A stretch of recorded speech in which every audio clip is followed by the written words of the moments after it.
అదిరెన్ సంచ మహేశ్వరంకి అతి సమీపంలో HMDA approved villa ప్లాట్లు ఈఎంఐ మరియు బ్యాంక్ లోన్ సౌకర్యం అందుబాటులో. మీలో ఒక ప్రత్యేకత అందరికి నచ్చేది ఏంటంటే ఏ ఛానల్ మారినా కానీ ఆ ఛానల్ పేరు ముందు మీ పేరు కూడా వస్తుంది.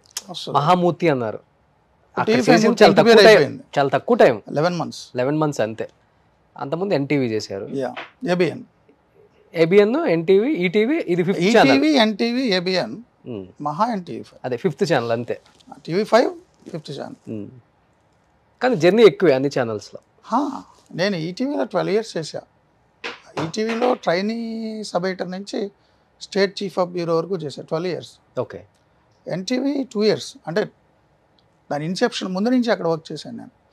ఎన్టీవీ డిజైన్ చేసిన దగ్గర నుంచి ఉన్నాను. 2009లో ఇప్పుడు 2 yearsలో రిజైన్ చేశాను. తర్వాత ఆల్మోస్ట్ 9-10 years ఏబిఎన్ ఆంధ్రజ్యోతి.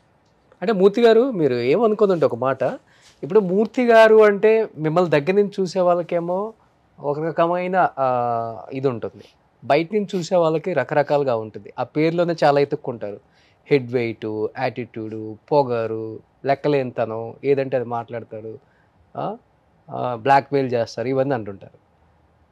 ఇవన్నీ వింటున్నప్పుడు లేకపోతే ఎవరో ఒకరు చెప్తుంటారు కదా, మీకు తెలిసిన వాళ్ళు, మీ బంధువులు ఎవరో ఒకళ్ళు, ఏమనిపించింది మీకు? అంటే మీరు పోరాడుతున్న సమాజం కోసమే, అది మాకు తెలుసు. మీరు మీకోసం సెల్ఫిష్గా ఎప్పుడు ఏది చేయరు, అది ఎందుకంటే మీరు ఉందే సింగిల్. ఏది చేయాలనుకున్నా కానీ ప్రజల కోసం, సమాజం కోసం కష్టపడే తత్వం తప్పితే వేరే ఆలోచన మీకు ఉండదని మాకు తెలుసు. కానీ ఇవి ఎందుకు వచ్చాయి? అంటే ఎవరైనా ఇప్పుడు నేను ఒక పార్టీనో ఒక లీడర్నో క్వశ్చన్ చేశాను అనుకోండి, ఆ పార్టీ అభిమానులు, కార్యకర్తలు, ఆ లీడర్ అనుచరులు బాధపడతారు. బాధపడి జనరల్గా జర్నలిస్టులు అంతా ఎదవలే, డబ్బులు అడిగారు కాబట్టి బ్లాక్మెయిల్ చేసాడు, ఇవ్వలేదు కాబట్టి చేసాడు అనేస్తారు జనరల్గా. బట్ నన్ను ఇప్పటివరకు ఎవరు కూడా బ్లాక్మెయిల్ చేసాను అనలా. బట్ ఆ పార్టీ మనిషి, ఈ వర్గం మనిషి, ఈ కులం మనిషి, వాళ్ళు అనుకుంటున్న కులంలో నేను పుట్టల.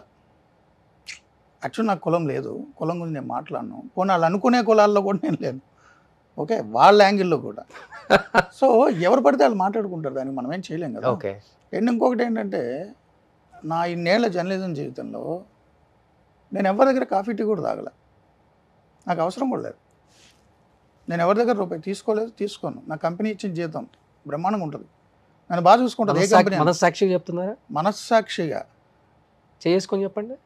చేసుకున్నా, కాలు వేసుకున్నా, ఏది వేసుకున్నా, నేనేమంటున్నానంటే, నేను చెప్తున్నా ఓకే, నేను లైవ్లో మీకు గుర్తుండుంటే నేను ఒక ఛానల్లో చెప్పాను, నేను ఎవరి దగ్గరైనా రూపాయి తీసుకున్నా అని రుజువు చేస్తే నన్ను చంపేయండి, బుద్ధుడి విగ్రహానికి ఉరేసి. అదే కాదు, పోనీ ఇప్పుడు మీ దగ్గర మెటీరియల్ లేదు, ఒకవేళ నేను చనిపోయిన తర్వాత 10 ఏళ్ళ తర్వాత మీకు దొరికినా నేను అవినీతి చేశాను, ఆఫ్టర్ మై డెత్ 10 years తర్వాత నేను చనిపోయినని తెలిసిన, నా బాడీ ఏ ఉస్మానియా హాస్పిటల్కి రాసేసా. సో నా సమాధులు, అంత్యక్రియలు ఉండవు. సో అక్కడ ఏలాడుతుంటుంది కదా స్కెల్టన్, అక్కడికి వెళ్ళి అవినీతి పరుడని బోర్డు పెట్టండి, నేను పోయిన తర్వాత కూడా ప్రూవ్ చేసుకోగలిగితే అది నా ఛాలెంజ్. నా మనస్సాక్షి ఉంది, నేను మీకే ఇస్తున్న ఛాన్స్, ఇది నేను ఎప్పుడూ ఛాలెంజ్ చేశా.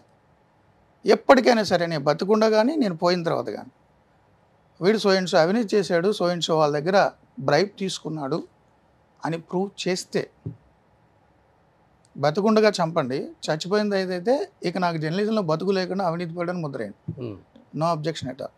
అంటే ప్రస్తుత సమాజం చూస్తున్నాం మనం, ఇరుగు పొరుగు వాళ్ళ కోసం, మన అనుకునే వాళ్ళ కోసం, అమ్మ నాన్న కోసం బతికే వాళ్ళని చూస్తున్నాం. కానీ నా కోసం నేను బతుకుతున్నా, నేను బతకాలి అనుకునే వాళ్ళని చాలా అరుదుగా చూస్తాం.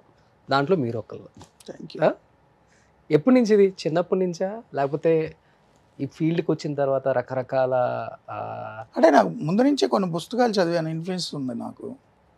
పుచ్చలపల్లి సుందరయ్య గారి దగ్గర నుంచి అందరి జీవితాల్లో అబ్జర్వ్ చేశా, చూసా. ఓకే.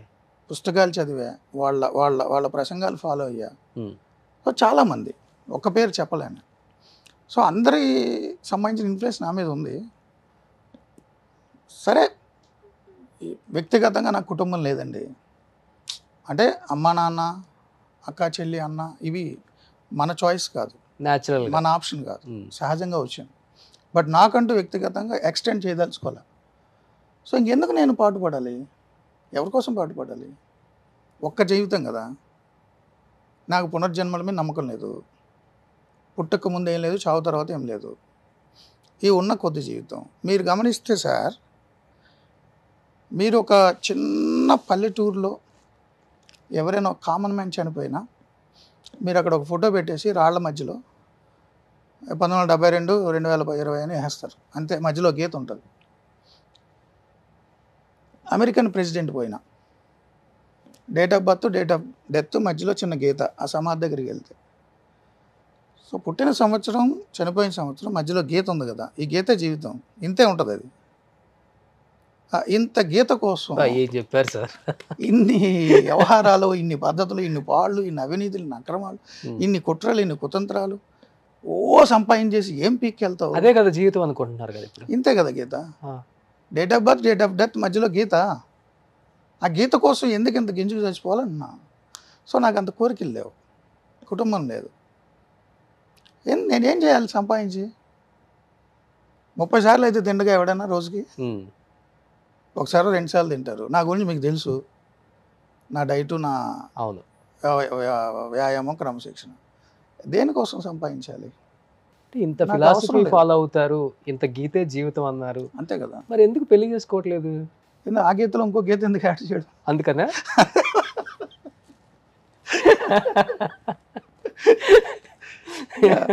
ఆ గీతలో ఇంకో గీత యాడ్ చేసి 2 గీతలు వస్తాయి మళ్ళీ. అడ్డగీతలు నిలువు గీతలు ఎందుకండి? ఇంతే కదా ముక్క. పర్సనల్ అంటే నాకేం లేదు, దానికి పెద్ద ఫిలాసఫీ లేదు, పాడు లేదు. కానీ ఓకే, సమాజం ఏదో అందంగా ఉంటారు చూడటానికి, సమాజం మంచి బాడీ, ఫిజిక్, హీరో లాగా ఉంటారు, డైరెక్టర్ అయ్యారు. కాదు నేను ఏమంటానంటే, ఫైనాన్షియల్ ఇండిపెండెన్స్ కంటే ఎమోషనల్ ఇండిపెండెన్స్ ముఖ్యం. అంటే ఎమోషనల్గా మనం ఒకళ్ళ మీద డిపెండ్ అవ్వకూడదు, మన మీద ఎవరు డిపెండ్ అవ్వకూడదు. నా జీవితం నేను చేస్తా, నా బతుకు నాది, నా బలుపు నాది. ఇంకొక లెవెల్ మీద ఆధారపడి లేదా మన మీద ఇంకొకరు ఆధారపడేలా ఉంటే మనం అనుకున్న వే ఆఫ్ లైఫ్ కొంచెం అటు ఇటు మారాలి. నేను ఇలాగే ఉంటా, నాకు సంపాదన వద్దు, నేను ఇంతే అంటే నా వరకు ఓకే. ఓకే, బట్ కుటుంబ సభ్యులు వస్తే వాళ్ళ కోరికలు, వాళ్ళ జీవితం ఉంటుంది కదా. సో నేను మార్చుకోవాలి లైఫ్ స్టైల్. నేను మార్చుకొని ఇలాగే మూర్ఖంగా ఉంటానంటే నన్ను నమ్మి ఒక సెపరేట్ ఇంకొక human being under one roof నాతో షేర్ చేసుకోవడానికి, వచ్చే 50 ఏళ్ళు 60 ఏళ్ళు నాతో గడపడానికి వచ్చిన వ్యక్తికి కష్టం కదా. నా ఈ ఫిలాసఫీలు, ఈ రూల్స్, ఈ వ్యవహారాలు మూర్ఖత్వం కదా. వాళ్ళు ఎందుకు ఇబ్బంది పెట్టాలి? దీనికి కూడా ఇష్టపడి ఓకే ఇలా బతుకుతే నాకు చాలా ఇష్టం. అవన్నీ లాటరీ మొదట్లో బాగానే ఉంటుంది, ఆ తర్వాత నా జీవితం నాశనం అని గోళ్ళు మొదలవుతాయి, నా జీవితం నాశనం అని నా గోళ్ళు మొదలవుతాయి. ముందున్నటువంటి ప్రేమలు, భాషలు, చేసిన ఇవన్నీ కథలు, సినిమాలు వర్కౌట్గా. అంటే అంటే అంటే ప్యూర్లీ పర్సనల్ అండి పెళ్ళి అనేది. సమాజానికి ఒక ప్రకటన అంతే, సామాజిక ప్రకటన కోసం పెళ్లి చేసుకున్నాం అని అందరికీ చెప్తారు. సో నాకు అవసరం లేదు, ప్యూర్లీ పర్సనల్. నేను సమాజానికి కూడా చెప్పాల్సిన పని లేదు, ఎందుకంటే ఎవరో ఇంపాక్ట్ అవ్వాలి, ఇన్ఫ్లుయెన్స్ అవ్వాలని కోరికలు కూడా నాకు లేవు. Purely my personal decision. ఉప్పు కారం తింటున్నాం కదా సరే, ఎలా కంట్రోల్ చేసుకోగలం ఫీలింగ్స్, ఎమోషన్స్? కాదు, purely it's my personal decision. So సొసైటీతో డిస్కస్ చేయాల్సిన అవసరం లేదు, అదే నా ఒపీనియన్. నేను ఏదో అంత గొప్పని ఎంత గొప్పని అని నేను సమాధానం చెప్పదలుచుకోవాలి. నేను ఎంచుకున్న మార్గంలో నాకు నచ్చినట్టు నేను వెళ్ళదలుచుకున్నా. ఇంకొక వ్యక్తిని ఆ జర్నీలోకి నేను తీసుకురాలేను. ఇది ఫస్ట్ నుంచే అనుకున్నారు అసలు? డే వన్ నుంచి, ముందు నుంచి ప్యూర్లీ పర్సనల్ డెసిషన్ ఇది. బట్ నా లైఫ్ నాది. ఇప్పుడు ఈ ఇంటర్వ్యూ చూసిన తర్వాత మీ ఆలోచనలకు తగిన విధంగా కొంతమంది ఉంటారు కూడా, ఇన్ కేస్ వస్తే ఆహ్వానిస్తారా లైఫ్లోకి? అంటే ఇప్పుడు ఇంటర్వ్యూ చూస్తే అంటున్నారు, గత 30 ఏళ్ళుగా రోజు రాత్రిపూట నేను ఇలాగే అరగంట గంట పాటు షో చేస్తుంటా. చేస్తారు, ఇది ఓకే చేస్తున్నా కదా, ఇది ఓపెన్ చెప్పరు కదా. It's my purely personal decision. ఇది నా జీవితం, నా పుట్టుక, నా బతుకు, నా చావు, ఇంకొకరి ప్రమేయం లేదు. సో నా జీవితం అనేటటువంటి వెహికల్ స్టీరింగ్ నా చేతిలోనే ఉండాలి, ఇంకొకరికి ఇవ్వను. ఇంకొకళ్ళ జీవితం స్టీరింగ్ నేను తీసుకోను. మీ బతుకు మీది, నా బతుకు నాది. ఎందుకు వచ్చిన గొడవ? కొంత వయోపరిమితి పెరిగినప్పుడు, వృద్ధాప్యంకి వచ్చినప్పుడు అప్పుడు ఏంటి పరిస్థితి? అంటే కొంత వయోపరిమితి పెరిగిన తర్వాత వృద్ధాప్యం వచ్చిందా చూడడం కోసం అని చెప్పి ఇప్పుడున్న 30 ఏళ్ల పాటు వాళ్ళతో చాకరీ చేయించుకోవడానికి దారుణమైన బ్లాక్మెయిల్ అది. చి బ్లాక్ మెయిల్ నేను అదే చెప్తున్నా. తోడు నేను అదే అంటున్నా, నేను ముసలోని అయిన తర్వాత నాకు అండగా ఉంటుంది అని ఇప్పుడు యవ్వనంలో ఉన్న తన జీవితం అంతా నేను తీసుకొని తను ఇబ్బంది పెట్టడం, లాస్ట్లో నాకు సేవ చేయడం కోసం. సపోజ్ మాట్లాడదాం, ఎంతమంది జీవితంలో వృద్ధాప్యంలో తోడు ఉంటారని పెళ్లి చేసుకుని అనేక కారణాల వల్ల విడిపోవడమో లేదు వాళ్ళు కాలం చేయడమో జరగల. అవును, స్వార్థం కదా. నేను ముసలోని అయిన నాకు సేవ చేస్తుంది కాబట్టి ఇప్పటి నుంచి నేను పెళ్ళి అనే ఒక ముసుగులో చేస్తాను, అది కరెక్ట్ కాదు. సుమన్ టీవీలో మీ పర్సనల్ అండ్ బిజినెస్ ప్రమోషన్స్ కోసం కింది నెంబర్కి కాంటాక్ట్ చేయండి.